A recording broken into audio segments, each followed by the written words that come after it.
Natural farming YouTube ఛానల్‌కి స్వాగతం. ముందుగా రైతులందరికీ నేచురల్ ఫార్మింగ్ యూట్యూబ్ ఛానల్ తరపున నమస్కారం.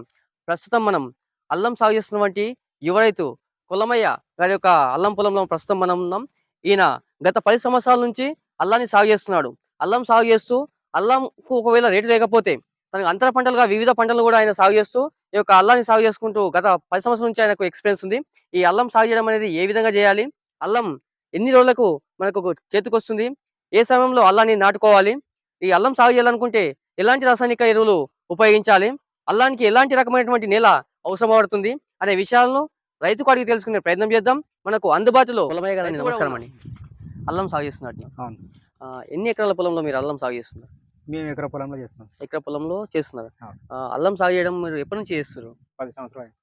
అల్లము అనేది మీరు ఎక్కడి నుంచి చేసుకున్నారు? మేము ఎక్కడి నుంచి అంటే జీరాబాద్ అది కోయిర్ నుంచి తెచ్చాము అట్లా అంటే అక్కడ నుంచి మీరు తెప్పించుకున్నారు. తెప్పించుకో. ఓకే. అల్లం సాగు చేయాలనుకుంటే ఫస్ట్ నేల ఏ విధంగా ఉంచుకోవాలి మనం? ఎర్ర నెల ఉండాలి. ప్రస్తుతం అయితే ఎర్ర నేల అయితే ఉండాలి. ఎర్ర నెల ఓకే. ఎర్ర నేల కాకుండా మిగతా నేలలో అల్లం సాగు చేస్తే మిగతా నెలలకి ఇట్లా అవుతుంది కానీ ఒకటి ఏంటంటే ఇట్లా గుంతపాటు వంతులు ఉంటే కాదు. ఓకే. అంటే వందరు భూమి ఉండదు. ఉండదు. ఓకే. ఎర్ర నేలలో అంటే ఎక్కువ దిగుబడి వచ్చే అవకాశం ఉంటాయన్నమాట. ఎక్కువ ఓకే. అంటే కలర్ బాగుంటది. ఓకే. ఈ నల్ల నెలలు అయితే ఏంటంటే మార్కెట్లోకి పోతే ఇట్లా కలర్ బాగుంటది. ఓకే.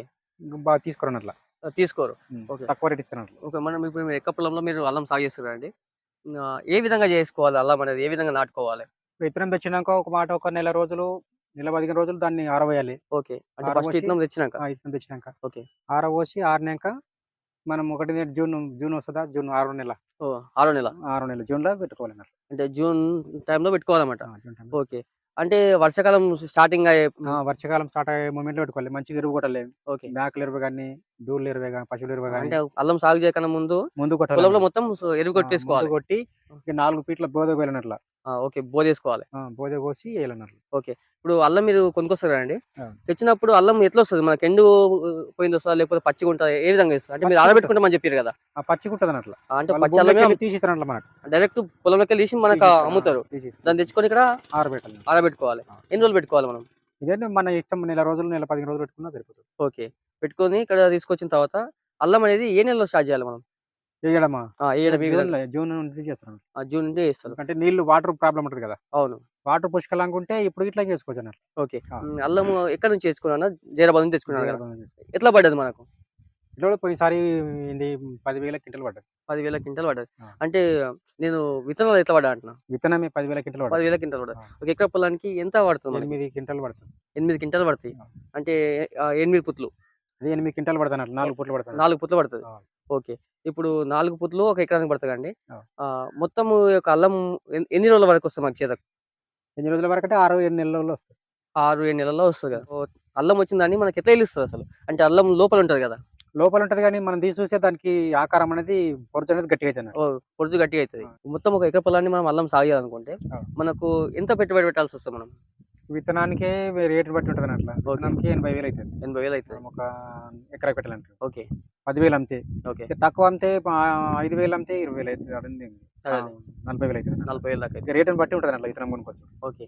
విత్తనం కొనుకొచ్చినాక మనం ఇంత ఎకరా పొలం వేసినామంటే మినిమము 2 టారాస్ల ఎరువు కొట్టాలి. ఎరువు కొట్టాలి ముందే. పశువుల ఎరువు కొట్టాలి. ఓకే. దానికంటే ఒక 50,000 ఖర్చు వస్తుంది. ఓకే. విత్తనం కంటే ఒక 80,000 ఖర్చు 80,000 మొత్తం ఒక ఎకరా పొలానికి ఓవరాల్‌గా ఎంత వస్తుండొచ్చు మనకు ఖర్చు?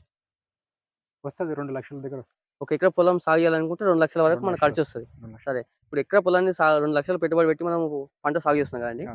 మనకు ఎంత వరకు దిగుబడి తీసుకోవచ్చు? దిగుబడి అంటే ఒక క్వింటాల్‌కు 25 క్వింటాల్ వస్తది. మనం ఒక క్వింటాల్ విత్తనం వేస్తామా? ఒక క్వింటాల్ విత్తనం వేస్తే 25 క్వింటాల్ వస్తుంది అన్నట్టు. 25 క్వింటాల్ వస్తది. పంట పండితే ఓకే.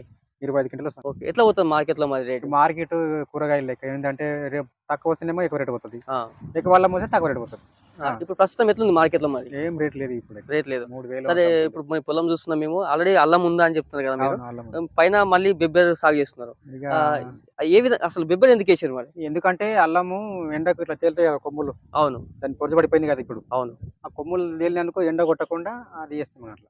అంటే పైన ఒకవేళ కొమ్ములు దేనిలే తేలితే కాబట్టి అది మురగకుండా మురగ- ఎండ కొట్టకుండా ఇది వేసినాం అన్నట్లు. ఆ. ఇది గిట్లంగా మనకు పంట ఇది గిట్ల ఎకరాకు 6-7 క్వింటాల్ వస్తుంది. ఎక్కడికో బెబ్బెర కూడా 6 క్వింటాల్ 6 వస్తుంది. క్వింటాల్ వస్తుంది. ఇప్పుడు అంతర పంటగా దీన్ని బెబ్బెర సాగు చేస్తున్నారు మనం. ఆ. ఇప్పుడు ఎన్ని కిలోల బెబ్బెలు పట్టినాయి ఒక ఎకరా పొలానికి? కిలో బెబ్బర్ బట్టి. మొత్తం ఎకరా పొలానికి కిలో బెబ్బెలు పట్టినాయి. కిలో బెబ్బెలు పెట్టి మనం సాగు చేస్తే ఎంత వరకు వస్తుంది మరి? అదే 6 క్వింటాల్ వస్తుంది. ఓకే. ఇప్పుడు ఇంతకు ముందు ఇందులో ఏం వేసారు పొలంలో? ఇంతకుముందు కందేసి అన్నట్లు. ఓకే. ఇప్పుడు మనం అల్లం సాగు చేస్తున్నారు ప్రజెంట్ మీరు. ఆ. అల్లము కంటిన్యూగా ఒకటే పొలంలో ఎన్ని సంవత్సరాలు వేసుకోవచ్చు? ఈసారి లేసినామంటే 4, 5 సంవత్సరాలకి మళ్ళా అంటే కంటిన్యూషన్ లేదు. కంటిన్యూషన్. ఓకే. ఓకే. అంటే రైతులు గమనించుకోవాలి. ఒకసారి మనం ఎకర పొలంలో గాని, మీ పొలంలో అల్లం సాగు చేస్తున్నారనుకోండి. ఖచ్చితంగా అదే నెక్స్ట్ ఇయర్ అదే అల్లాన్ని మళ్ళా సాగు చేయొద్దు. ఎందుకంటే అందులో ఉన్నటువంటి పోషకాలు మొత్తము ప్రస్తుతం ఉన్నటువంటి అల్లానికి అందుతాయి కాబట్టి నెక్స్ట్ వచ్చే దిగుబడి అనేది చాలా తక్కువొస్తది. కాబట్టి రైతులు ఖచ్చితంగా అది గమనించుకోవాలి. ఎట్టి పరిస్థితుల్లో గూడా నెక్స్ట్ టైమ్ అల్లాన్ని సాగు చేయకుండా చూసుకోవాలన్నమాట. అయితేనే మనకు ఎక్కువ దిగుబడి వచ్చే అవకాశం ఉంటుంది. కులమే గదండీ! అల్లం అనేది మొత్తము మనం ఏసేటప్పుడే లోపల విత్తనాలు లోపల గుచ్చుతాం గదా! అవును. విత్తనం నాటుతాం గదా! ఏ విధంగా దీన్ని కోత తీస్తారు మరి? కొత్త తీయడం ఇట్లా తవ్వుతారని అట్లా. అంటే చేయితోనే తవ్వుతారా? చేయితోటి కాదు, గుద్దలు ఉంటదని అట్లా. ఓకే. ఓకే. ఇక ఆ గుద్దలు చిన్నగా ఉంటదని అట్లా. ఓకే. దాంతోని తవ్వుతారన్నట్టు. అంటే మొత్తం కూలి వాళ్ళని పెట్టేసి తవ్వించాలి. తవ్వు దీన్ని నాగలి గాని, ట్రాక్టర్ గాని ఏసి తీసుకునే అవకాశం ఉంటదా? ఉంటది కానీ అట్లా బాగుండదు అట్లా. ఓకే. తవ్వుతేనే బాగుంటది. ఒకవేళ తవ్వితే ఒకవేళ దాంతో ఏస్తే ఏమైతది? అంటే నాగలితో అది నిజం ఇట్లా పలిగిపోతాను అట్లా. ఆహ్, ఇప్పుడు ప అది మనం ట్రాక్టర్ వేస్తాం, దాన్ని పలుగు తగిలిందనుకో చిరికిపోతాను అట్లా. చిరకబోతది. ఆ. అట్లయి కొంచెం ఆ అల్లం అనేది లాస్ వస్తది మనకి. లాస్ వస్తుంది. నూతనంగా ఎవరైతే అల్లాన్ని సాగు చేయాలనుకుంటున్నారో యువ రైతులందరూ గమనించుకోవాలి. కొలమయ్య గారు ఏ రకంగా అల్లాన్ని సాగు చేశాడు, అంతర పంటగా దాన్ని బిబ్బెరగొట్టేసి ఏ విధంగా బిబ్బెరగొట్ట సాగు చేస్తున్నాడు అనే విషయాన్ని ఆయన వివరించడం జరిగింది. ఇలాంటి మరిన్ని పంటల గురించి మీ ఫోన్‌లో నోటిఫికేషన్ రావాలనుకుంటే వెంటనే నేచురల్ ఫార్మింగ్ యూట్యూబ్ ఛానెల్‌ని సబ్స్క్రైబ్ చేయండి, లైక్ చేయండి, షేర్ చేయండి.